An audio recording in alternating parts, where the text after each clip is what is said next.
My dear friends and professionalist, I am Uday Singh advocate speaking. ಇವತ್ತು ನಾನು ಇನ್ನೊಂದು ವಿಷಯವನ್ನು ತೆಗೆದುಕೊಂಡು ನಿಮ್ಮ ಮುಂದೆ ಬಂದಿದ್ದೀನಿ. ನಾನು ಇವತ್ತು ಆಯ್ಕೆ ಮಾಡ್ಕೊಂಡಿರ್ತಕ್ಕಂಥ ವಿಷಯ ಅಂತಂದ್ರೆ ಬೆನಾಮಿ ವ್ಯವಹಾರ. ಈ ಒಂದು ಬೆನಾಮಿ ವ್ಯವಹಾರದ ಬಗ್ಗೆ ಇರ್ತಕ್ಕಂಥ ಕೆಲವೊಂದು ತತ್ವಗಳು ಮತ್ತು ಮುಖ್ಯಾಂಶಗಳ ಬಗ್ಗೆ ಈ ವಿಡಿಯೋ ಮೂಲಕ ನಾನು ತಿಳಿಸ್ಲಿಕ್ಕೆ ಪ್ರಯತ್ನ ಮಾಡ್ತಾ ಇದ್ದೇನೆ.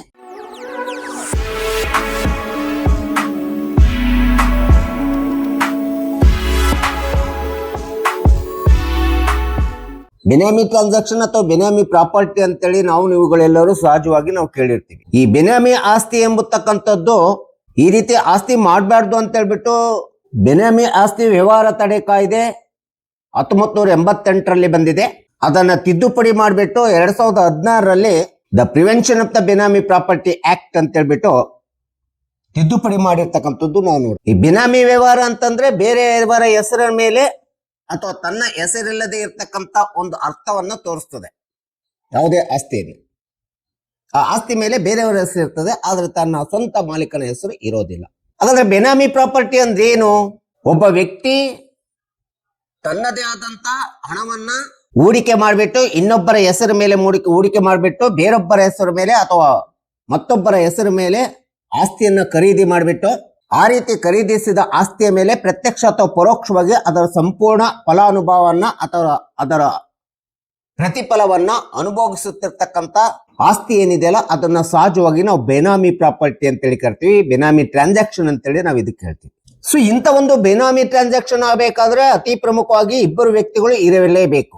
ಒಬ್ಬ ಬೆನಾಮಿದಾರ ಇರ್ತಾನೆ, ಇನ್ನೊಬ್ಬ ಆ ಆಸ್ತಿಯನ್ನ ಅಥವಾ ಆಸ್ತಿಯ ಮೇಲೆ ಹಣವನ್ನ ಹೂಡಿಕೆ ಮಾಡುವಂತ ನಿಜವಾದ ಒಬ್ಬ ಮಾಲೀಕನಿರ್ತಾನೆ. ಈ ರೀತಿ ಇಬ್ಬರು ವ್ಯಕ್ತಿಗಳು ಇದ್ದಾಗ ಮಾತ್ರ ಬೆನಾಮಿ ಪ್ರಾಪರ್ಟಿಯನ್ನ ಮಾಡತಕ್ಕಂಥದ್ದು ನಾವು ನೋಡ್ತಾ ಇದ್ದೀವಿ.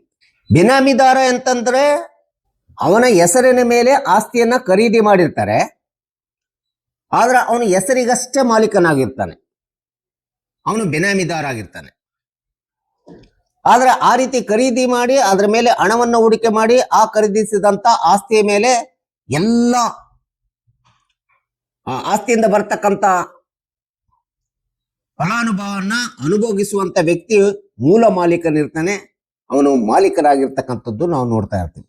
ಸೊ ಹಾಗಾದ್ರೆ ಇಂಥ ಒಂದು ಬೆನಾಮಿ ಟ್ರಾನ್ಸಾಕ್ಷನ್ ಒಳಗಡೆ ಬೆನಾಮಿ ಪ್ರಾಪರ್ಟಿ ಅಂತೇಳಿ ವ್ಯವಹಾರ ನಡೆದಿದೆ ಅಂತೇಳಿ ಯಾವ ಆಧಾರದಿಂದ ನಾವು ನಿರ್ಧರಿಸಲಿಕ್ಕೆ ಸಾಧ್ಯ ಅಂತ ಅನ್ನೋದನ್ನ ನಾವು ನೋಡ್ಬೇಕಾಗುತ್ತೆ.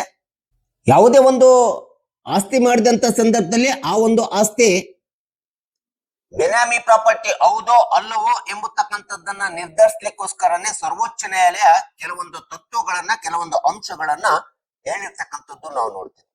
ಸೊ ಈ ರೀತಿಯಾಗಿರ್ತಕ್ಕಂಥ ತತ್ವ ಮತ್ತು ನಿರ್ದೇಶನ ಅಥವಾ ಅಂಶಗಳು ಎಂಬತಕ್ಕಂಥದ್ದು ಬೆನಾಮಿ ಟ್ರಾನ್ಸಾಕ್ಷನ್ ಪ್ರಾಪರ್ಟಿಯ ತಡೆ ಆಜ್ಞೆ ಕಾಯ್ದೆ 2016ರ ತಿದ್ದುಪಡಿಯಲ್ಲಿ ಹೇಳಿದೆ. ಸೊ ಮೊಟ್ಟ ಮೊದಲನೆಯ ಒಂದು ತತ್ವ ಅಥವಾ ಅಂಶ ಅಂತಂದ್ರೆ ಹಣದ ಮೂಲ ಆಸ್ತಿ ಖರೀದಿಸಲು ಎಲ್ಲಿಂದ ಬಂತು, ಈ ಹಣವನ್ನು ಯಾರು ಹೂಡಿಕೆ ಮಾಡಿದ್ದಾರೆ, ಯಾವ ಉದ್ದೇಶಕ್ಕೋಸ್ಕರ ಆಸ್ತಿಯನ್ನ ಖರೀದಿ ಮಾಡಿದ್ದಾರೆ, ಅಥವಾ ಆಸ್ತಿ ಖರೀದಿ ಮಾಡಿದಂತ ವ್ಯಕ್ತಿ ಹಣ ನೀಡಿದ್ದಾನೋ ಇಲ್ಲವೋ, ಇದೆಲ್ಲದನ್ನು ಕೂಡ ಈ ಒಂದು ಬೆನಾಮಿ ಪ್ರಾಪರ್ಟಿ ಟ್ರಾನ್ಸಾಕ್ಷನ್ ನಲ್ಲಿ ನಾವು ಅತಿ ಪ್ರಮುಖವಾಗಿ ಗಮನಿಸಬೇಕಾಗುತ್ತೆ.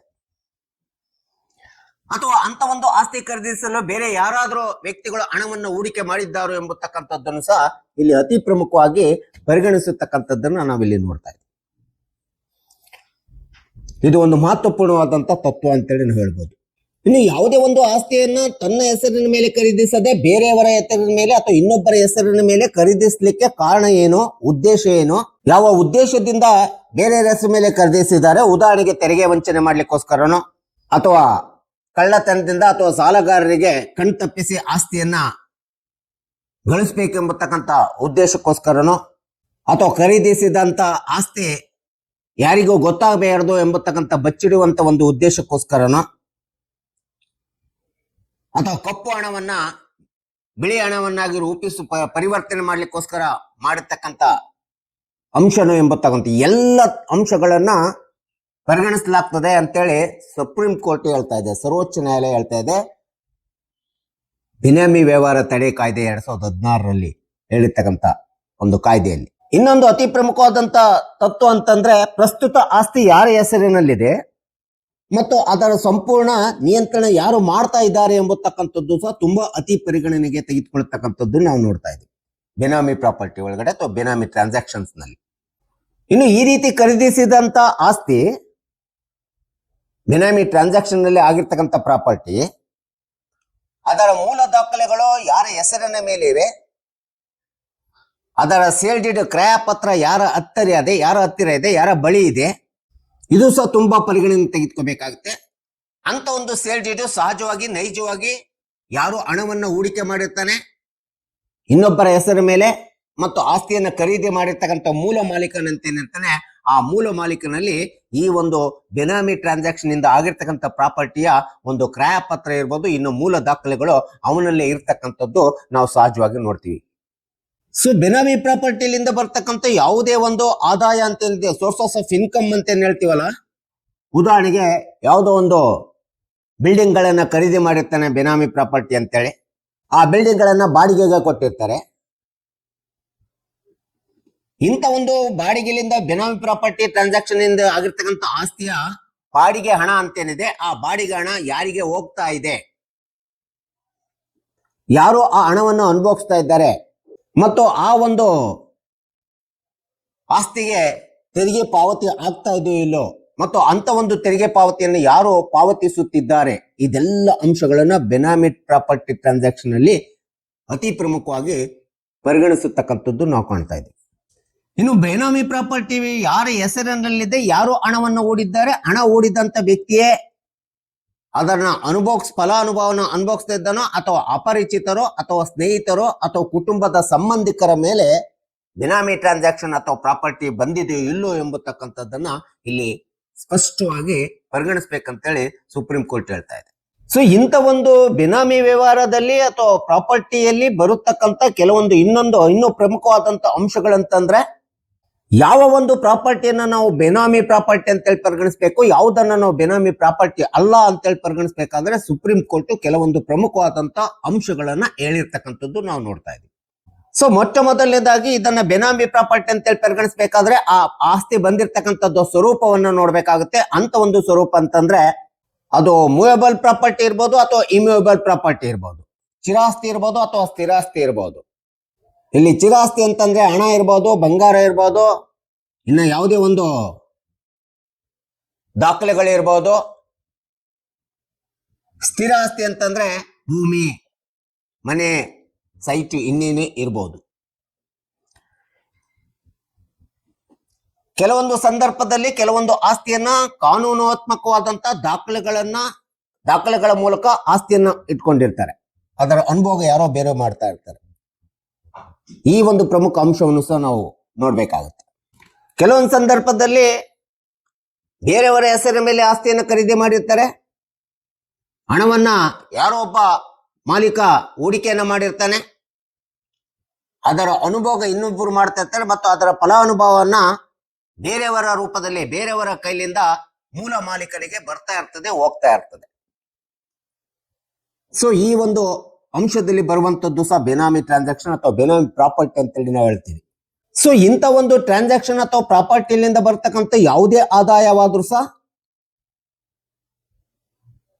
ಆ ಆದಾಯ ಎಂಬತಕ್ಕಂಥದ್ದು ಪ್ರತ್ಯಕ್ಷ ಅಥವಾ ಪರೋಕ್ಷವಾಗಿ ಮೂಲ ಹಣ ಹೂಡಿಕೆ ಮಾಡಿರ್ತಕ್ಕಂಥ ಮಾಲೀಕನಿಗೆ ಬರ್ತಾ ಇರ್ತಕ್ಕಂಥದ್ದನ್ನ ನಾವು ಬೆನಾಮಿ ಪ್ರಾಪರ್ಟಿ ಅಂತೇಳಿ ಪರಿಗಣಿಸಬೇಕಾಗುತ್ತೆ ಅಥವಾ ಟ್ರಾನ್ಸಾಕ್ಷನ್ ಅಂತೇಳಿ ಹೇಳ್ಬೇಕಾಗುತ್ತೆ. ಕೆಲವೊಂದು ಸಂದರ್ಭದಲ್ಲಿ ಇಂಥ ಒಂದು ಟ್ರಾನ್ಸಾಕ್ಷನ್ ನಲ್ಲಿ ನಡೆದಿರ್ತಕ್ಕಂಥ ಮತ್ತು ಗಳಿಸಿರ್ತಕ್ಕಂಥ ಆಸ್ತಿಯ ಮೇಲೆ ಬೆನಾಮಿದಾರನಿಗೆ ಗೊತ್ತಿರೋದಿಲ್ಲ, ಈ ಒಂದು ಆಸ್ತಿ ನನ್ನ ಹೆಸರಿನ ಮೇಲಿದೆ ಅಂತೇಳಿ ಗೊತ್ತಿರೋದಿಲ್ಲ. ಕೆಲವೊಮ್ಮೆ ಬೆನಾಮಿದಾರ ಅವನಿಗೆ ಗೊತ್ತಿರೋದಿಲ್ಲ ನನ್ನ ಹೆಸರು ಮೇಲೆ ಇಷ್ಟೆಲ್ಲ ಆಸ್ತಿ ಇದೆ ಅಂತ ಹೇಳ್ಬಿಟ್ಟು ಅವನು ಕೆಲವೊಂದು ಸಂದರ್ಭದಲ್ಲಿ ಇದ್ದಂತ ಆಸ್ತಿಯನ್ನ ಯಾರು ಮಾಡಿರ್ತಾನೆ ಅದು ನನ್ನ ಆಸ್ತಿ ಅಲ್ಲ ಅಂತ ಹೇಳ್ಬಿಟ್ಟು ತಿರಸ್ಕಾರ ಮಾಡುವಂತವು ಸಹ ಅತಿ ಪ್ರಮುಖವಾಗಿರ್ತದೆ. ಯಾವಾಗ ಬೆನಾಮಿದಾರ ತಿರಸ್ಕಾರ ಮಾಡ್ತಾನೆ ಆ ಆಸ್ತಿಯನ್ನ, ಅದು ಸಹಜವಾಗಿ ಬೆನಾಮಿ ಟ್ರಾನ್ಸಾಕ್ಷನ್ ಪ್ರಾಪರ್ಟಿ ಅಂತೇಳಿ ನಾವು ಪರಿಗಣಿಸಬೇಕಾಗ್ತದೆ. ಇನ್ನು ಕೆಲವೊಂದು ಸಂದರ್ಭದಲ್ಲಿ ಬೆನಾಮಿ ಪ್ರಾಪರ್ಟಿ ಎಂಬತಕ್ಕಂಥದ್ದು ಅಸ್ತಿತ್ವದಲ್ಲಿಲ್ಲದೆ ಇರ್ತಕ್ಕಂಥ ಕಾಲ್ಪನಿಕವಾಗಿರ್ತಕ್ಕಂಥ ವ್ಯವಸ್ಥೆ ಒಳಗಡೆ ಬೆನಾಮಿ ಟ್ರಾನ್ಸಾಕ್ಷನ್ ಆಗಿರ್ತದೆ, ಬೆನಾಮಿ ಪ್ರಾಪರ್ಟಿಯನ್ನು ಮಾಡಿರ್ತಕ್ಕಂಥದ್ದು ಸಹ ನಾವಿಲ್ಲಿ ನೋಡ್ತಾ ಇದ್ದೀವಿ. ಸೊ ಈ ಎಲ್ಲ ಹಂತಗಳಲ್ಲಿ ಎಲ್ಲ ಸಂದರ್ಭಗಳಲ್ಲಿ ಬಂದಿರತಕ್ಕಂಥ ಬೆನಾಮಿ ಟ್ರಾನ್ಸಾಕ್ಷನ್ ಆಗಿ ಬಂದಿರತಕ್ಕಂಥ ಆಸ್ತಿ ಏನಿದೆ ಅದು ಯಾವತ್ತೂ ಕೂಡ ಬೆನಾಮಿ ಪ್ರಾಪರ್ಟಿ ಅಂತ ಹೇಳಿ ಹೇಳ್ತದೆ, ಪರಿಗಣಿಸಬೇಕಾಗುತ್ತೆ. ಇನ್ನು ಕೆಲವೊಂದು ಪ್ರಾಪರ್ಟಿಯನ್ನ ನಾವು ಬೆನಾಮಿ ಪ್ರಾಪರ್ಟಿ ಅಲ್ಲ ಅಂತ ಹೇಳ್ಬಿಟ್ಟು ಎಕ್ಸೆಪ್ಷನ್ಸ್ ಗಳನ್ನು ಕೂಡ ಇಲ್ಲಿ ಸುಪ್ರೀಂ ಕೋರ್ಟ್ ಹೇಳಿದೆ. ಕೆಲವೊಂದು ಆಸ್ತಿಗಳನ್ನ ನಾವು ಬೆನಾಮಿ ಪ್ರಾಪರ್ಟಿ ಆಸ್ತಿ ಅಲ್ಲ ಅಂತೇಳಿ ನಾವು ಹೇಳಬೇಕಾಗುತ್ತೆ. ಅಂತ ಒಂದು ಸಂದರ್ಭದಲ್ಲಿ ಬರ್ತಕ್ಕಂಥ ಆಸ್ತಿ ಅಂತಂದ್ರೆ ಹಿಂದೂ ಅವಿಭಕ್ತ ಕುಟುಂಬದಲ್ಲಿ ಗಳಿಸಿರ್ತಕ್ಕಂಥ ಆಸ್ತಿ ಇರ್ಬೋದು. ಯಾಕಂದ್ರೆ ಹಿಂದೂ ಅವಿಭಕ್ತ ಕುಟುಂಬ ಅಂತ ತಕ್ಷಣ ಕುಟುಂಬಗಳು ಒಂದುಗೂಡಿರ್ತವೆ, ಯಾವುದೇ ಆಸ್ತಿ ವಿಭಾಗ ಆಗಿರೋದಿಲ್ಲ. ಆ ಒಂದು ಹಿಂದೂ ಅವಿಭಕ್ತ ಕುಟುಂಬದೊಳಗಡೆ ಅಲ್ಲಿ ಕುಟುಂಬದ ಸದಸ್ಯರುಗಳೇನಿರ್ತವೆ, ಸದಸ್ಯರುಗಳ ಮೇಲೆ ಬೇರೆ ಬೇರೆ ಸದಸ್ಯರುಗಳ ಮೇಲೆ ಬೇರೆ ಬೇರೆ ವಿಧವಾದಂತ ಆಸ್ತಿಯನ್ನ ಮಾಡಿರ್ತಕ್ಕಂಥದ್ದು ನಾವು ನೋಡ್ತೀವಿ. ಇಂಥ ಒಂದು ಹಿಂದೂ ಅವಿಭಕ್ತ ಕುಟುಂಬದಲ್ಲಿ ಇರ್ತಕ್ಕಂಥ ಆಸ್ತಿಯನ್ನ ನಾವು ಬೆನಾಮಿ ಪ್ರಾಪರ್ಟಿ ಅಂತೇಳಿ ಪರಿಗಣಿಸಲಿಕ್ಕೆ ಸಾಧ್ಯ ಇಲ್ಲ. ಅದು ಬೆನಾಮಿ ಟ್ರಾನ್ಸಾಕ್ಷನ್ ಅಂತೇಳಿ ಹೇಳಲಿಕ್ಕೆ ಸಾಧ್ಯ ಆಗೋದಿಲ್ಲ, ಅದು ಬರೋದು ಇಲ್ಲ. ಇನ್ನ ಟ್ರಸ್ಟ್ ಪ್ರಾಪರ್ಟಿ ಅಂತ ಹೇಳ್ತೀವಿ. ಈ ಗುಡಿಗುಂಡಾರಗಳಲ್ಲಿ ಅಥವಾ ಟ್ರಸ್ಟ್ ಗಳನ್ನು ನಿರ್ಮಾಣ ಮಾಡ್ಕೊಂಡು ಆ ಟ್ರಸ್ಟ್ ಗಳ ಮೇಲೆ ಯಾವುದೇ ಒಂದು ಆಸ್ತಿಯನ್ನು ಖರೀದಿಸಿದಾಗ ಅಂತ ಒಂದು ಆಸ್ತಿಯು ಸಹ ಬೆನಾಮಿ ಟ್ರಾನ್ಸಾಕ್ಷನ್ ನಲ್ಲಿ ಬರೋದಿಲ್ಲ, ಬೆನಾಮಿ ಪ್ರಾಪರ್ಟಿ ಅಂತೇಳಿ ಅನ್ಸ್ಕೊಳ್ಳೋದಿಲ್ಲ. ಇನ್ನ ಕೆಲವೊಂದು ಕಂಪನಿಗಳಿರ್ತವೆ, ಆ ಕಂಪನಿಗಳಲ್ಲಿ ಇರ್ತಕ್ಕಂಥ ಡೈರೆಕ್ಟರ್ಗಳಿರ್ತಾರೆ. ಆ ಡೈರೆಕ್ಟರ್ಗಳ ಮೇಲೆ ಹೆಸರಿನ ಮೇಲೆ ಯಾವುದೇ ಒಂದು ಕಂಪನಿ ಆಸ್ತಿಯನ್ನು ಖರೀದಿ ಮಾಡ್ತಾ ಇದೆ ಅಥವಾ ಖರೀದಿ ಮಾಡಿದೆ ಅಂದಾಗ ಅಂತ ಕಂಪನಿ ಡೈರೆಕ್ಟರ್ಗಳ ಮೇಲೆ ಖರೀದಿಸಿದಂತ ಆಸ್ತಿ ಅಥವಾ ಟ್ರಾನ್ಸಾಕ್ಷನ್ ಏನಿದೆ ಅಂತ ಒಂದು ಆಸ್ತಿ ಅಥವಾ ಟ್ರಾನ್ಸಾಕ್ಷನ್ ಅನ್ನು ಕೂಡ ನಾವು ಬೆನಾಮಿ ಪ್ರಾಪರ್ಟಿ ಅಂತೇಳಿ ಪರಿಗಣಿಸಲಿಕ್ಕೆ ಸಾಧ್ಯ ಇಲ್ಲ, ಅದು ಬೆನಾಮಿ ಟ್ರಾನ್ಸಾಕ್ಷನ್ ಒಳಗಡೆ ಬರೋದಿಲ್ಲ ಅಂತೇಳಿ ಇಲ್ಲಿ ಸ್ಪಷ್ಟವಾಗಿ ಅಂಶ ಹೇಳ್ತಾ ಇರ್ತಕ್ಕಂಥದ್ದು ನಾವು ನೋಡ್ತೀವಿ.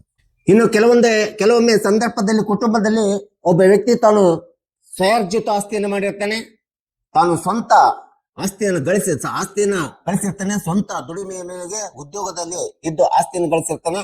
ಆಗ ಆ ಆಸ್ತಿ ಏನ್ ಮಾಡ್ತಾನೆ ಅಂತಂದ್ರೆ ಕೆಲವೊಂದು ಸಂದರ್ಭದಲ್ಲಿ ಹೆಂಡತಿಯ ಹೆಸರು ಮೇಲೋ ಅಥವಾ ಮಕ್ಕಳ ಹೆಸರು ಮೇಲೋ ಹಣವನ್ನು ಅಥವಾ ಬಂಗಾರವನ್ನು ಅಥವಾ ಇನ್ನಿನ ಆಸ್ತಿಯನ್ನು ಮನೆಯನ್ನು ಸೈಟನ್ನು ಮಾಡಿದಂತ ಸಂದರ್ಭದಲ್ಲಿ ಅಂತ ಒಂದು ಕುಟುಂಬದ ವ್ಯಕ್ತಿ ತನ್ನ ಸ್ವಂತ ದುಡಿಮೆಯಿಂದ ಗಳಿಸ್ಬಿಟ್ಟು ಆ ಆಸ್ತಿಯನ್ನು ಯಾರ ಹೆಂಡತಿ ಅಥವಾ ಮಕ್ಕಳ ಹೆಸರಿನ ಮೇಲೆ ಮಾಡಿದ್ರೆ ಅಂತ ಒಂದು ಪ್ರಾಪರ್ಟಿ, ಅಂತ ಒಂದು ಟ್ರಾನ್ಸಾಕ್ಷನ್ ಕೂಡ ಬೆನಾಮಿ ಟ್ರಾನ್ಸಾಕ್ಷನ್ ಅನ್ಸೋದಿಲ್ಲ ಅಥವಾ ಬೆನಾಮಿ ಪ್ರಾಪರ್ಟಿ ಅಂತ ಹೇಳಲಿಕ್ಕೆ ಸಾಧ್ಯನೇ ಇಲ್ಲ ಅಂತ ಹೇಳ್ಬಿಟ್ಟು ಸ್ಪಷ್ಟವಾಗಿ ಸರ್ವೋಚ್ಚ ನ್ಯಾಯಾಲಯ ಹೇಳ್ತಾ ಇದೆ. ಆದರೆ ಆ ಒಂದು ಆಸ್ತಿ ಏನು ಹೆಂಡತಿ ಮಕ್ಕಳ ಮೇಲೆ ಮಾಡ್ತಾನೆ ಅದು ಅವನು ಗಳಿಸಿರ್ತಕ್ಕಂಥ ಸ್ವಯಾರ್ಜಿತವಾದಂತ ಕಾನೂನುಬದ್ಧವಾಗಿರ್ತಕ್ಕಂಥ ಗಳಿಕೆ ಆಗಿರ್ಬೇಕು. ಕಾನೂನು ದಾಖಲೆಗಳನ್ನು ಹೊಂದಿದ್ದು ಆ ದಾಖಲೆಗಳ ಮೂಲಕ ಅವರ ಹೆಸರು ಮೇಲೆ ಮಾಡಿದ್ರೆ ಆಗ ಮಾತ್ರ ಬೆನಾಮಿ ಪ್ರಾಪರ್ಟಿ ಆಗೋದಿಲ್ಲ. ಒಂದು ವೇಳೆ ಅಂತ ಒಂದು ಸ್ವಯಾರ್ಜಿತವಾದಂತ ಕಾನೂನುಬದ್ಧ ದಾಖಲೆಗಳಿಲ್ಲದೆ ಏನಾದ್ರೂ ಹೆಂಡತಿ ಮಕ್ಕಳ ಹೆಸರು ಮೇಲೆ ಆಸ್ತಿ ಮಾಡಿದ್ದಾಗ ಅದು ಕೂಡ ದಾಖಲೆಗಳಿಲ್ಲದೆ ಇರ್ತಕ್ಕಂಥ ಆಸ್ತಿ ಬೆನಾಮಿ ಪ್ರಾಪರ್ಟಿ, ಬೆನಾಮಿ ಟ್ರಾನ್ಸಾಕ್ಷನ್ ಆಗ್ತದೆ ಅಂತ ಹೇಳಿ ಇಲ್ಲಿ ನಾವು ನೋಡ್ಬೇಕಾಗುತ್ತೆ. ಸೊ ಈ ರೀತಿ 2016ರಲ್ಲಿ ಬೆನಾಮಿ ಟ್ರಾನ್ಸಾಕ್ಷನ್ ಆಕ್ಟ್ ಏನು ತಿದ್ದುಪಡಿ ಆಗಿ ಬಂದಿದೆ 1988. ಸೊ ಈ ರೀತಿ ಏನಾದ್ರೂ ನಾವು ಬೆನಾಮಿ ಟ್ರಾನ್ಸಾಕ್ಷನ್ ಮೂಲಕ ಪ್ರಾಪರ್ಟಿಯನ್ನು ಗಳಿಸಿದ್ದೆ ಆದ್ರೆ ಈ ಒಂದು ತಿದ್ದುಪಡಿ ಕಾಯ್ದೆ ಪ್ರಕಾರ ಶಿಕ್ಷಾರ್ಹ ಅಪರಾಧ ಆಗ್ತದೆ ಮತ್ತು ಈ ರೀತಿ ಗಳಿಸಿದಂತ ಆಸ್ತಿ ಕಾನೂನು ಬಾಹಿರ ಅನಿಸ್ತದೆ. ಇಂಥ ಒಂದು ಆಸ್ತಿಯನ್ನ ಸರ್ಕಾರ ಸಂಪೂರ್ಣವಾಗಿ ಮುಟ್ಟುಗೋಲು ಹಾಕೋಬಹುದು ಮತ್ತು ಅಂತ ಒಂದು ವ್ಯಕ್ತಿಗೆ 7 ವರ್ಷಗಳವರೆಗೆ ಕಠಿಣ ಜೈಲು ಶಿಕ್ಷೆ ಕೊಡುವಂತ ಸಂದರ್ಭವನ್ನು ಸಹ ಕಾನೂನಿನಲ್ಲಿ ಇರ್ತಕ್ಕಂಥದ್ದು ಸ್ಪಷ್ಟ ಅಂತೇಳಿ 2016ರ ಬೆನಾಮಿ ಪ್ರಾಪರ್ಟಿ ತಿದ್ದುಪಡಿ ಆಕ್ಟ್ ನಲ್ಲಿ ಹೇಳಿರ್ತಕ್ಕಂಥದ್ದು ನಾವು ನೋಡ್ತಾ ಇದ್ದೀವಿ. ಹೀಗಾಗಿ ಬೆನಾಮಿ ಟ್ರಾನ್ಸಾಕ್ಷನ್ ಎಂಬತಕ್ಕಂಥದ್ದು ತುಂಬಾ ಕಾನೂನು ಬಾಹಿರ ಆಗಿರ್ತಕ್ಕಂಥ ಆಸ್ತಿ ಆಗ್ತದೆ. ಯಾವುದೇ ಆಸ್ತಿಯನ್ನು ಗಳಿಸಬೇಕಾದ್ರೆ ಕಾನೂನುಬದ್ಧವಾಗಿರ್ಬೇಕು, ನಿಯಮಬದ್ಧವಾಗಿರ್ಬೇಕು. ತಮ್ಮ ಸ್ವಂತ ದುಡಿಮೆಯನ್ನ ದಾಖಲೆಗಳ ಮೂಲಕ ಆಸ್ತಿಯನ್ನು ಗಳಿಸಿದ್ದೇ ಆದ್ರೆ, ಕಾನೂನುಬದ್ಧವಾಗಿ ಆಸ್ತಿಯನ್ನು ಗಳಿಸಿದ್ದೇ ಆದ್ರೆ ಅದನ್ನ ಮಾತ್ರ ನಾವು ಬೆನಾಮಿ ಟ್ರಾನ್ಸಾಕ್ಷನ್ ಅಲ್ಲ ಅಂತೇಳಿ ಪರಿಗಣಿಸಬೇಕಾಗುತ್ತೆ. ಸೊ ಹೀಗಾಗಿ ಪಕ್ಷಕಾರರು, ಸಾರ್ವಜನಿಕರು ಯಾವುದೇ ಆಸ್ತಿಯನ್ನು ಮಾಡಬೇಕಾದ್ರೆ ಈ ಒಂದು ಬೆನಾಮಿ ಟ್ರಾನ್ಸಾಕ್ಷನ್ ಆಕ್ಟ್ ಕಾನೂನು ಕಾಯ್ದೆ ತುಂಬಾ ಸ್ಟ್ರಿಕ್ಟ್ ಆಗಿರೋದ್ರಿಂದ 2016ರಲ್ಲಿ ಆಸ್ತಿಯನ್ನು ಮಾಡಬೇಕಾದ್ರೆ ಅದು ಕಾನೂನುಬದ್ಧವಾಗಿ, ಕಾಯ್ದೆಬದ್ಧವಾಗಿ ಆಸ್ತಿಯನ್ನ ಮಾಡತಕ್ಕಂಥದ್ದು ತುಂಬಾ ಅವಶ್ಯಕತೆ ಎಂಬತಕ್ಕಂಥ ಹಿನ್ನೆಲೆಯನ್ನು ತಿಳ್ಕೊಳ್ಳಿ ಎಂಬತಕ್ಕಂಥ ಹಿನ್ನೆಲೆಯನ್ನು ಇಟ್ಕೊಂಡು ನಾನು ಈ ವಿಡಿಯೋನ ಮಾಡಿದ್ದೀನಿ. ದಯವಿಟ್ಟು ನನ್ನ ಈ ವಿಡಿಯೋ ಇಷ್ಟ ಆಗಿದ್ರೆ ಶೇರ್ ಮಾಡಿ, ಲೈಕ್ ಮಾಡಿ, ಕಮೆಂಟ್ ಮಾಡಿ ಮತ್ತು ನನ್ನ ಚಾನೆಲ್ಗೆ ಇನ್ನೂ ಯಾರ್ಯಾರು ಸಬ್ಸ್ಕ್ರೈಬ್ ಆಗಿಲ್ಲ ನೀವೆಲ್ಲರೂ ಸಬ್ಸ್ಕ್ರೈಬ್ ಆಗಬೇಕಂತ ಕೇಳ್ಕೊಳ್ತಾ ಇವತ್ತಿನ ವಿಷಯಕ್ಕೆ ವಿರಾಮ ಹೇಳ್ತೀನಿ. ಇನ್ನೊಂದು ವಿಷಯವನ್ನು ತೆಗೆದುಕೊಂಡು ಮತ್ತೆ ನಿಮ್ಮ ಮುಂದೆ ಬರ್ತೀನಿ. ಜೈ ಹಿಂದ್, ಜೈ ಕರ್ನಾಟಕ.